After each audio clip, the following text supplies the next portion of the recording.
about students and what they're interested in and what kinds of questions they ask. So Carrie gives me an opening to give the kind of answer I give to students when they say, what do Jews believe? Or what do Hindus believe? And I say, which Hindu? And which Jew? Which Christian? Which student? Because right now I'm teaching Introduction to New Testament, and they divide right down the middle.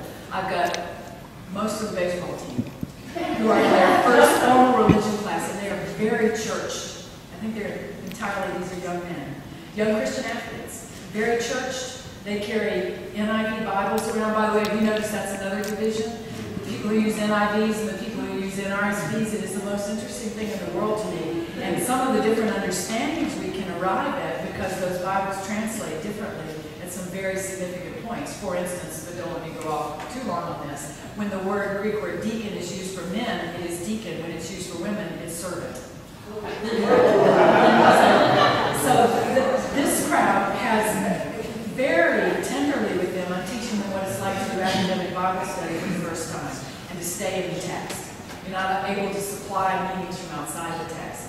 On this side of the room, I have my disaffected African-American Roman Catholic who went to parochial school in Savannah. I have an Orthodox Jew who went to a yeshiva in Jerusalem until he says he got kicked out at 17. I still haven't figured out how he ended up in Lehman College. And I've got religion and philosophy majors who have taken lots and lots of religion courses. So these students ask very different questions. These say, what does God want me to do in my life? I am here. I'm ready to give everything I've got. And I'm touched to the core by their questions, which are, how can I be of use? What purpose is there for me to serve? These questions are not, they ask those questions too, but because they've had more religion courses, they want to know what Bart Ehrman says about this, or what Walter Brueggemann says about that. They're more scholars of religion. These are, what, livers of religion.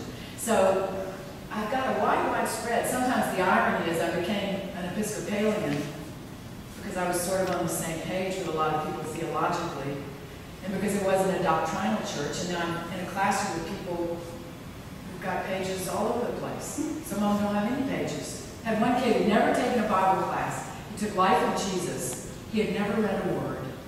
Halfway through the class, he said, has it occurred to anybody in here that he was crazy? and